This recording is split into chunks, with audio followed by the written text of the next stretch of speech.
عقدت الملابس، اروحي نعطيك نصائح من ذهب. هادوما حوايجك، ما ترتبيش حوايجك في الخزانه يصراو لك عقبات في حياتك.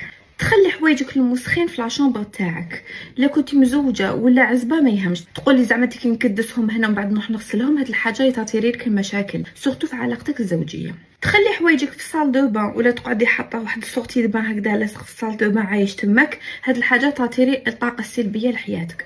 وهذاك التريكو اللي يقدام ولا تريكو تاع خوك اللي يقدام ولا تاع راجلك وترجعيه للشفت ولا تمسحي به الاراضي، هاد الحاجه راهي تجيب له سوء الحظ. حبسيها تجيبي لك وليه سوء الحظ. قبل ما تصدقي ولا تمدي ولا تسلفي حوايجك، اغسليهم بالماء والملح، باسكو تمدي حوايجك بعرقك ولا تمدي حوايجك مغسولين بنورمال بينك وبينه اتصال، راهو حيا بارطاجي لك. اللي عنده سوء حظ امراض بيتك مغنجقه ومرميين حوايجك كاع هكذا في الارض عايشين في الارض، نو هادو لازم تلميهم كامل، باسكو هاد الحاجه تسبب لك سوء الحظ التشتت وتخليك ما ترقديش.